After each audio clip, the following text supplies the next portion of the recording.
Assalamualaikum warahmatullahi wabarakatuh. Gimana kabarnya teman-teman? Semoga selalu sehat ya. Oke, kali ini kita akan membahas tentang kelangkaan. Tetap bersama saya Khotim Fadli. Sebelum mulai, mari kita berdoa dulu ya. Oke, sudah siap? Teman-teman, sekarang coba deh kamu buat daftar barang-barang yang kamu butuhkan. Tulis apa saja yang ingin kamu miliki di atas kertas. Sudah? Sekarang buka dompet kamu. Berapa uang yang kamu punya? Nah, bandingkan dengan harga total dari kebutuhan yang kamu ingin miliki dengan uang yang kamu punya. Sudah? Nah, sebagai manusia, secara naluriah kita pasti ingin mempunyai kebutuhan yang banyak dan beraneka ragam atau tidak terbatas. Masalahnya, sumber daya yang kita punya ternyata terbatas. Contohnya apa? Ya tadi, daftar keinginan yang kamu tulis. Yakni banyaknya keinginan dibandingkan dengan uang yang kamu punya untuk membelinya. Nah, sifat ini pada akhirnya menghasilkan apa? Ya, kelangkaan. Lantas, apa sih pengertian dari kelangkaan itu?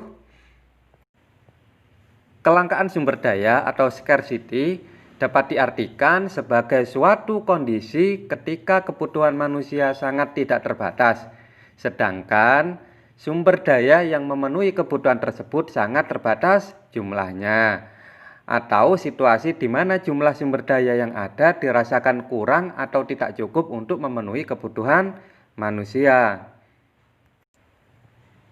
Lantas, apa saja faktor penyebab kelangkaan? Secara umum, ada 5 penyebab terjadinya kelangkaan. Yang pertama, perbedaan letak geografis. 2, pertumbuhan penduduk. Yang ketiga, kemampuan produksi. Yang keempat, perkembangan teknologi. Dan yang kelima adalah bencana alam. Oke. Yang pertama tadi adalah perbedaan letak geografis. Kenapa letak geografis mempengaruhi kelangkaan? Hal ini karena sumber daya alam yang ada di bumi tidak tersebar secara merata. Ada tempat yang mempunyai tanah-tanah subur, ada juga yang tidak. Ada tempat yang memiliki sumber mata air berlimpah, ada juga yang tidak. Misalkan kalau anak-anak bisa lihat di berita pernah di Jakarta itu terjadi kelangkaan air. Nah, beda dengan mungkin di Jombang. Di Jombang sendiri mungkin di daerah Kesamben masih banyak air. Di daerah Kabuh mungkin ada beberapa daerah yang mengalami kelangkaan air. Kemudian yang kedua adalah pertumbuhan penduduk. Pertumbuhan penduduk yang lebih cepat dibandingkan dengan pertumbuhan produksi akan menyebabkan kelangkaan. Nah, banyaknya penduduk berarti lebih banyak kebutuhan yang harus dipenuhi. Jadi, kalau pertumbuhan penduduknya tinggi, sementara pertumbuhan produksinya masih rendah, maka bisa terjadi kelangkaan. Kemudian yang ketiga adalah kemampuan produksi. Nah, faktor-faktor produksi yaitu apa? Tenaga kerja, sumber daya alam, modal, kewirausahaan yang kita punya tidak akan sama kemampuannya. Alhasil, tidak semua kebutuhan akan terpenuhi. Nah, maka di sini akan menjadikan kelangkaan. Kemudian yang keempat adalah perkembangan teknologi. Di negara maju, perkembangan teknologi terbilang lebih cepat dibandingkan dengan negara berkembang. Ini berpengaruh terhadap terpenuhinya kebutuhan masyarakat. Teknologi yang rendah pastinya hanya mampu memenuhi kebutuhan yang lebih sedikit dibandingkan dengan teknologi yang lebih tinggi. Kemudian yang kelima adalah bencana alam. Nah, bencana alam akan mempengaruhi jumlah sumber daya yang ada sehingga mempengaruhi atau mengganggu pemenuhan kebutuhan manusia yang ada di sekitarnya. Adanya eksploitasi manusia terhadap sumber daya alam dapat mengakibatkan kerusakan, misalkan apa? Penebangan hutan yang tidak terencana dengan baik. Hal ini juga akan menjadikan hutan cepat rusak atau gundul. Lama-kelamaan bisa terjadi bencana. Nah, tugas kita nanti adalah menjaga alam kita. Oke ya. Selanjutnya kita akan mengulas tentang jenis-jenis kelangkaan. Nah, jenis kelangkaan yang penting dalam ketersediaan sumber daya ekonomi meliputi kelangkaan sumber daya alam, kelangkaan sumber daya manusia, kelangkaan sumber daya modal, dan kelangkaan sumber daya kewirausahaan atau entrepreneurship. Nah, kelangkaan sumber daya alam adalah segala sesuatu yang terkandung di alam yang terdiri atas sumber daya biotik, yaitu hewan dan tumbuhan, dan sumber daya abiotik, yaitu tanah, air, udara, iklim, dan barang tambang.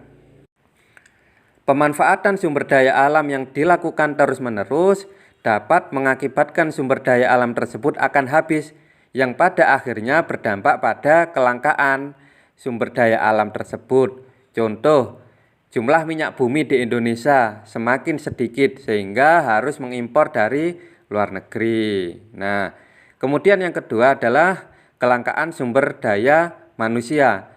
Kelangkaan sumber daya manusia terdiri atas kelangkaan secara kuantitas dalam bentuk jumlahnya secara fisik dan kelangkaan kualitas dalam bentuk kemampuan pikirannya. Nah, untuk mengatasi masalah kelangkaan tersebut, manusia dituntut untuk meningkatkan kemampuan pikirnya. Dengan cara apa? Dengan cara meningkatkan pendidikan. Nah, seperti ini teman-teman. Jadi sedang belajar untuk meningkatkan pendidikannya, meningkatkan pengetahuan, keahlian, dan penguasaan teknologi, sehingga menjadi tenaga yang terdidik dan tenaga yang memiliki keterampilan.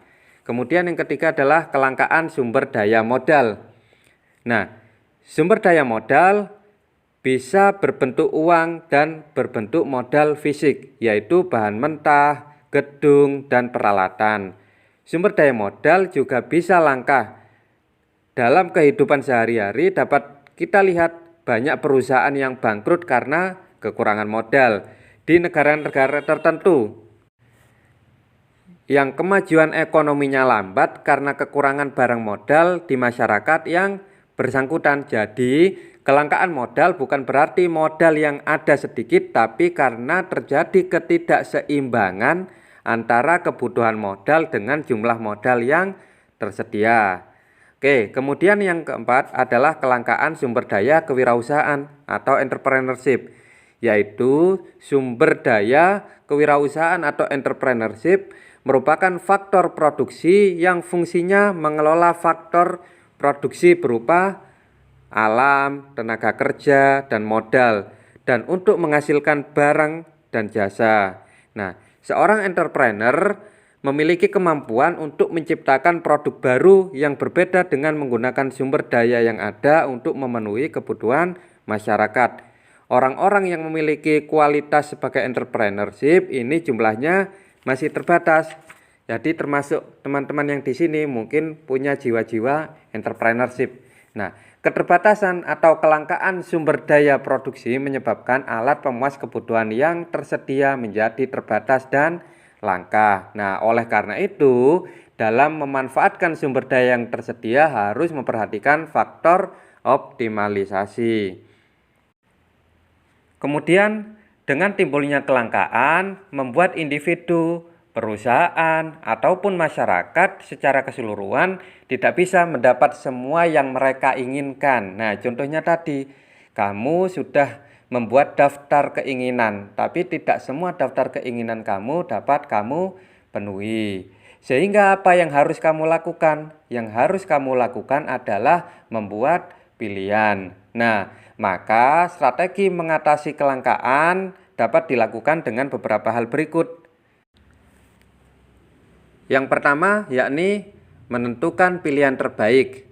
Misalnya dari uang yang kamu punya atau sumber daya yang kamu punya, tadi memilih apa yang bisa kamu peroleh. Kemudian yang kedua, mencari sumber-sumber alternatif dari barang-barang yang mengalami kelangkaan. Misalnya, bahan pangan berupa singkong di Jakarta mungkin langka. Nah, maka bisa mencari sumber alternatif dengan memasoknya dari daerah lain, misalkan dari Yogyakarta, dari Jombang, kita kirim ke Jakarta, dan lain-lain. Nah, Yang ketiga adalah mencari barang substitusi dari barang yang mengalami kelangkaan. Contohnya, bahan bakar minyak langka bisa disubstitusi dengan baterai atau panel tenaga surya yang sekarang mulai banyak digunakan. Nah, kemudian yang berikutnya adalah melakukan efisiensi. Nah, ketika barang-barang alternatif atau substitusi untuk barang yang langka tidak ditemukan, maka solusi yang diambil adalah melakukan efisiensi dengan menghemat penggunaan dari barang tersebut. Jadi diirit-irit barangnya ya. Nah, konsumen atau kita harus mengurangi konsumsi terhadap barang-barang yang mengalami kelangkaan tersebut. Oke, teman-teman sudah paham ya apa itu yang dimaksud dengan kelangkaan. Selanjutnya, mari kita sama-sama belajar menganalisis kelangkaan. Nah, silakan dikerjakan beberapa latihan soal di bawah ini agar teman-teman lebih paham apa yang dimaksud dengan kelangkaan. Soal yang pertama, Indonesia adalah sebuah negara yang kaya akan sumber daya alam. Bahkan pada tahun 90-an Indonesia sempat mendapat penghargaan swasembada pangan. Karena apa? Karena mampu memenuhi kebutuhan seluruh masyarakatnya tanpa harus melakukan impor. Namun, saat ini Indonesia harus melakukan impor untuk memenuhi kebutuhan seluruh masyarakatnya yang semakin banyak. Dari ilustrasi di atas ini, maka terjadinya kelangkaan disebabkan oleh faktor apa? Nah, kira-kira faktor apa? Coba jelaskan. Ditulis ya. Kemudian yang kedua, soal yang kedua yakni harga bawang merah pada pertengahan bulan April tahun lalu melonjak hingga sekarang. Akan tapi uniknya harga barang mewah di pasaran naik di atas harga normal. Namun kenaikannya sangat bervariasi. Ada yang naik menjadi 30.000, ada yang naik menjadi 40.000 hingga 50.000 per kilogram. Dan kenaikan harga itu tidak terkait dengan stok barang seperti di daerah Brebes, wilayahnya terkenal akan produksi barang bawang merah. Nah, padahal tidak ada bencana alam juga, tidak juga gagal panen, tetapi harga tetap naik 2 atau 3 kali lipat. Nah, pertanyaannya, apakah kenaikan harga bawang terkait dengan masalah kelangkaan? Nah, silakan jelaskan ya. Kemudian yang kedua, menurut kamu bagaimana cara mengatasi masalah ini? Ditulis, dijelaskan. Sudah?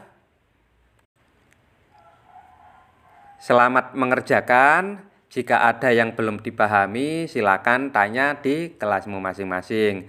Mudah-mudahan bermanfaat.